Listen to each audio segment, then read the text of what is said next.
Okay, so now we are going to start the next point.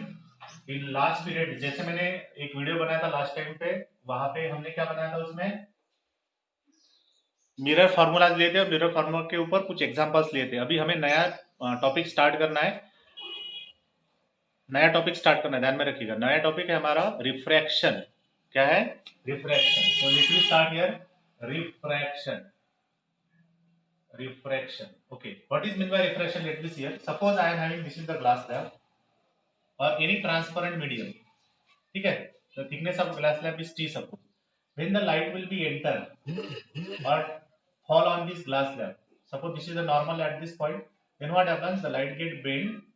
This is the refracted ray, and suppose this is the normal, then it will be coming out. So this is called as an emergent ray. So this is nothing but incident ray. This is the angle of incidence. This is the normal. This is also normal. This ray is emergent ray. Emergent ray.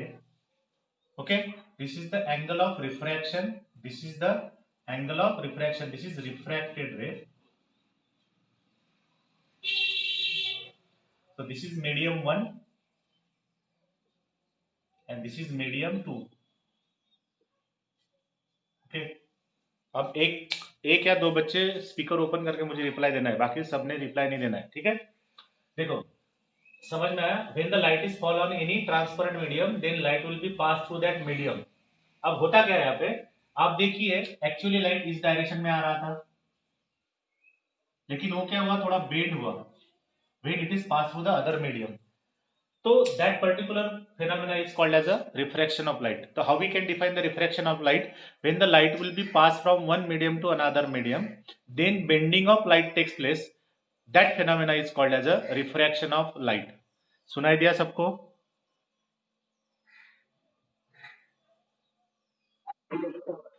सुनाई दिया सबको? Okay, आगे बढ़ेंगे। Refraction समझ में आया? What is refraction? When the light will be passed from one medium to another medium, then bending of light takes place. That phenomena is called as a refraction of light.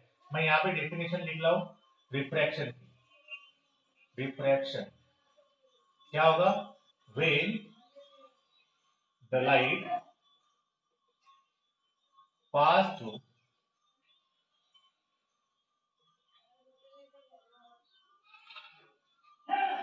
one medium, pass from one medium to another medium, pass from one medium to other medium, then bending of light takes place.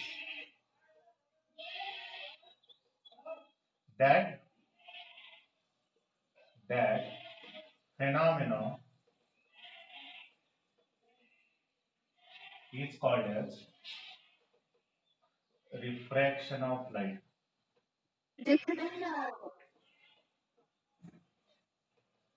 वही same, हाँ मैं YouTube पे डाल दूंगा ये video, वहां पे फिर आप लिख लेना। सुनाई तो दे रहा है सब चीजें?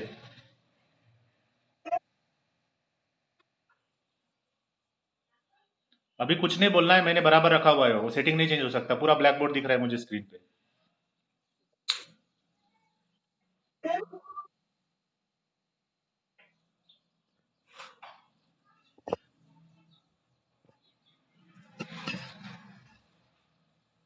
अब हो गया? आप अपना फोन टेढ़ा करो, अपने आप बड़ी हो जाएगी इमेज। तो लैपटॉप में साइज बढ़ा दो ना उसकी।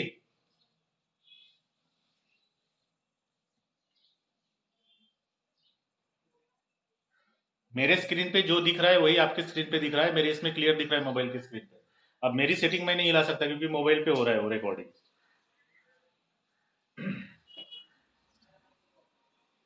हो गया? कोई प्रॉब्लम नहीं है, आपको लिखना है तो मैं यूट्यूब पे इसको अपलोड करूंगा, आप उसमें से कॉपी कर सकते हो बुक के अंदर। बात समझ में आई? बात समझ में आई? या फिर मैं यहाँ पे डेफिनेशन जो बता रहा हूँ वही पीपीटी के जो जैसे मैंने पिछले टाइम पे किया था वैसे अपलोड कर दूंगा व्हाट्सएप पे, तो आप कॉपी कर लेना, ठीक है। आवाज क्लियर सुनाई दे रही है सबको? ओके, चलो आगे बढ़ते हैं। अब हमने डेफिनेशन क्या लिखी है कि जब लाइट एक मीडियम से दूसरे मीडियम में जाता है तो उसका क्या होता है, बेंडिंग होता है। तो बेंडिंग किस मीडियम में जाने के बाद किस तरफ बेंडिंग होगा मैं एक बार बता देता हूँ। देखो मीडियम हमने कंसीडर की कि ये रेयरर मीडियम है, रेयरर मीडियम है, दिस इज डेंसर मीडियम, ठीक है, ये डेंसर मीडियम है and this is rarer medium. तो अगर लाइट रेयरर मीडियम से जाता है डेंसर मीडियम में तो क्या होता है, bend towards the normal, bend towards the normal, ठीक है। दूसरी बात, अगर light denser medium to rarer medium में जाता है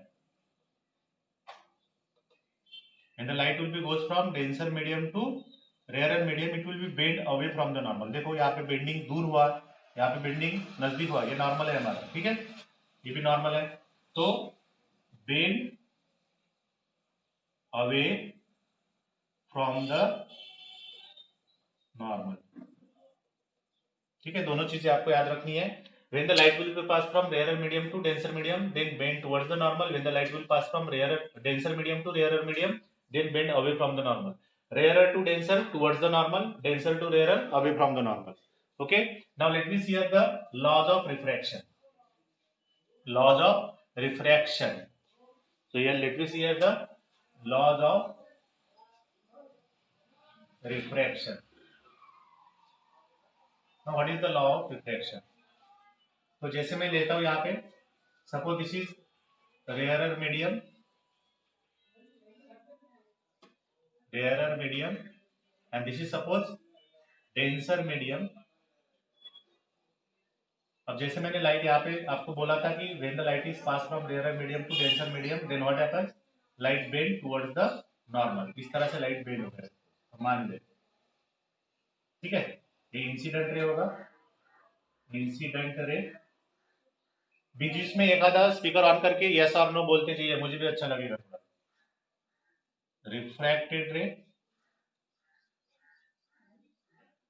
ठीक है, ये होगा angle of incidence, it is angle of refraction. समझ में आ रहा है? ओके, बीच बीच में एक आधा कोई भी स्पीकर ऑन करके यस नो बोल दिया तो मुझे लगेगा कि सब जिंदा है करके, ऑनलाइन है, ठीक है। बात समझ में आई? ओके, अब क्या करते हैं, हम लॉज लिखते हैं। हमने रिफ्लेक्शन में एक लॉ देखा था, angle of incidence is equal to angle of reflection होता है, लेकिन यहाँ पे ऐसा नहीं है। ये कौन सा एंगल है हमारा, angle of refraction, angle of refraction, ठीक है।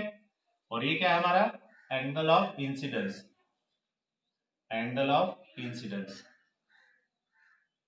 अब मुझे बताओ angle I and angle R same नहीं होगा, तो पहला लॉ क्या होता है, पहला लॉ होगा in refraction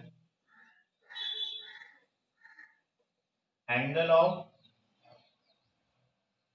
incidence, angle of incidence and angle of refraction will not same, ठीक है। तो angle I is not equal to angle R, refraction angle I के बराबर नहीं होगा। दूसरा रूल क्या है, देखिए, अब देखिए जब रे एक मीडियम से दूसरे मीडियम में जा रहा है तो क्या होगा, अगर हम इस रे को ऐसा ऐसा बेंड करेंगे, बात समझ में आ रही है, अगर इसको बेंड करेंगे तो ये भी अलग तरीके से बेंड होगा। बट यहाँ पे एक चीज आपको ध्यान में रखनी है कि साइन ऑफ एंगल, ट्रिग्नोमेट्री में साइन कॉस जो होता है आप पढ़ेंगे 10th में, तो sine of angle of incidence upon sine of angle of refraction ये हमेशा सेम होता है किसी भी एंगल के लिए। देखिए जैसे मैंने बोल दिया, देखो यहाँ पे मैं करके दिखाता हूँ आपको, ये नॉर्मल है हमारा, अगर मैंने इस तरह से रे डाला है तो ये रिफ्लेक्टेड होगा ऐसे, अगर मैंने इधर रे डाला है तो इस तरह से जाएगा, ये इधर डाला है तो इस तरह से जाएगा। तो क्या हो रहा है, ये दोनों का रेशो, अगर ये एंगल लिया तो ये एंगल का रेशो मतलब sine of angle of incidence, मतलब इसका साइन और इसका साइन हमेशा रेशो क्या रहेगा, कांस्टेंट रहेगा। तो हम बोल सकते हैं इसको साइन ऑफ एंगल ऑफ, यहां पे लिखेंगे ratio of sine of angle of incidence to the sine of angle of refraction are always constant. ठीक है, तो क्या होगा, sine I upon sine R is equal to constant. ठीक है, समझ में आया? Reply okay. तो दो लॉ है हमारे रिफ्रैक्शन के। पहला लॉ क्या है, angle of incidence is equal to angle of refraction. दूसरा लॉ क्या है, sine of angle of incidence to the sine of angle of refraction is always remain constant. ठीक है, अब अगर आई चेंज करोगे तो ऑटोमेटिकली आर भी चेंज होगा, और दोनों का रेशो अगर आप दोबारा निकालोगे तो उतना ही मिलेगा जो पहले का मिला है, इसीलिए हम बोलते हैं इसका कांस्टेंट है। अब ये जो कांस्टेंट होता है, इस कांस्टेंट को कहा जाता है refractive index of medium. This constant is refractive index of medium. इसको क्या कहा जाता है, refractive index of medium, denoted by N से डिनोट करते हैं। आपके बुक में एन से डिनोट किया हुआ है, किसी किसी बुक में आपको म्यू भी दिखेगा, ये भी सिंबल दिखेगा, इसलिए इस तरह का सिंबल यूज किया जाता है। लेकिन हमारी टेक्स्ट बुक में एन दिया है तो हम एन से सिंबल करेंगे। तो कांस्टेंट, तो हम क्या लिख सकते हैं यहाँ पे, देखिए n is equal to, that is refractive index is equal to sin I upon sine R. तो ये आप हमेशा ध्यान में रखिए, the refractive index of medium is equal to sine I upon sine R. समझ में आया? Yes no? ओके, और एक बार मैं रिपीट कर रहा हूं डेफिनेशन रिफ्रैक्टिव इंडेक्स की। Refractive index is the ratio of sine of angle of incidence to the sine of angle of refraction. बात समझ में आई?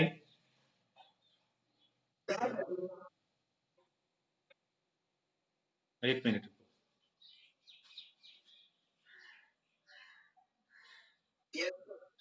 हो गया। ठीक है, वो बैटरी का था, लो बैटरी का।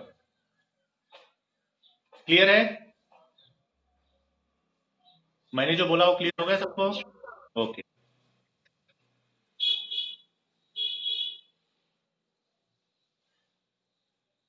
डेंसर मीडियम मतलब समझ गया, रेयरर मीडियम मतलब समझ गया, बताता हूं मैं आपको। एयर, एयर कैसी मीडियम है, डेंसर है कि रेयरर है?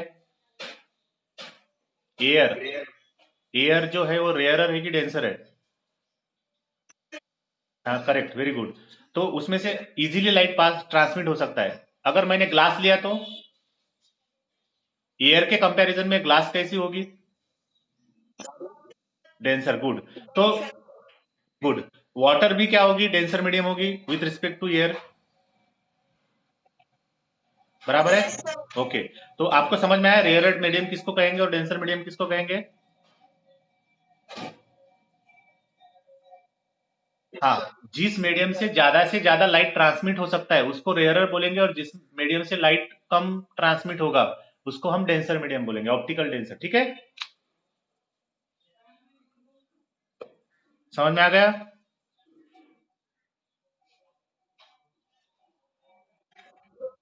ओके, आगे गए।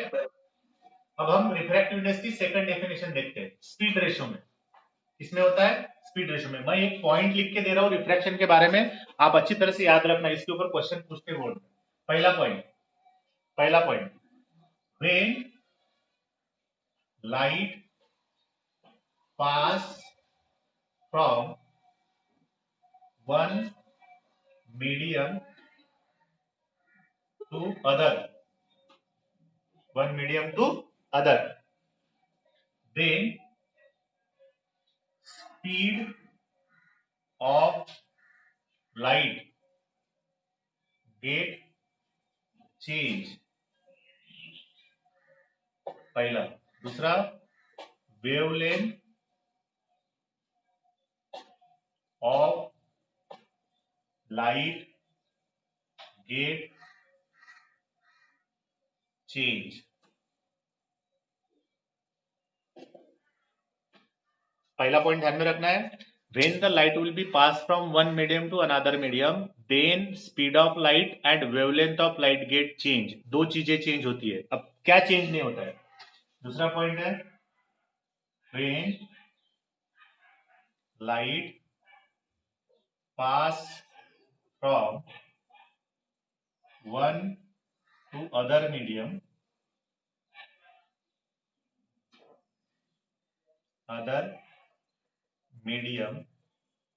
then frequency of light will not change। अब स्पीकर ओपन करो, मैंने जो दो पॉइंट लिखे हैं उसके ऊपर डिस्कशन करेंगे। स्पीकर ओपन कर लिए, माइक ओपन करो अपने। ओके, देखो पहला पॉइंट क्या है, लाइट अगर किसी मीडियम से दूसरे मीडियम में जाता है तो उसका स्पीड चेंज होता है। किसका? लाइट का स्पीड चेंज होता है। अगर लाइट एयर से वाटर में गया तो वाटर में स्पीड चेंज होगा, ठीक है। और दूसरा, वेवलेंथ भी चेंज होगी। किसकी? लाइट की वेवलेंथ और लाइट का स्पीड, अगर लाइट एक मीडियम से दूसरे मीडियम में जाता है तो चेंज होता है। दूसरा हमारा है, when the light is pass from one medium to another medium, then frequency of light will not change. Frequency change नहीं होगी। दोनों चीजें ध्यान में रखना है। When light pass from one medium to another medium, then speed and wavelength get change, but frequency will not change. Clear है? Okay, आगे का पॉइंट मैं लिख के दे रहा हूं। और ओके, सियर, अब मैंने बोला है फ्रीक्वेंसी। आपने नाइन्थ में साउंड चैप्टर पढ़ा है? मैं नहीं पढ़ाया था शायद।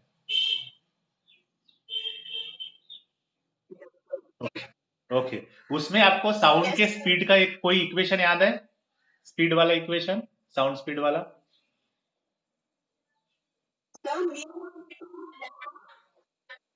नहीं ना, म्यू नहीं था हमारा। Speed is equal to, speed is equal to lambda into frequency थी, बराबर है? लैम्बडा इंटू,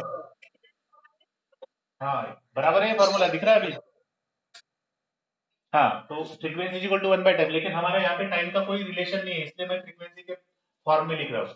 अब मुझे ये बताओ, साउंड क्या थी? वेव थी क्या? पार्टिकल क्या थे? क्या अज्यूम किया था हमने? Sound as a wave. Light भी क्या है? हाँ, तो जो वेव का इक्वेशन था, तो ये भी इक्वेशन लाइट के लिए भी एप्लीकेबल है। ओके, तो हम ये इक्वेशन लाइट के लिए लिख सकते हैं, speed of light is equal to wavelength into, wavelength into frequency. बात समझ में आई? Speed of light is equal to wavelength into frequency. बात समझ में आई? ओके, अब आगे देखते हैं।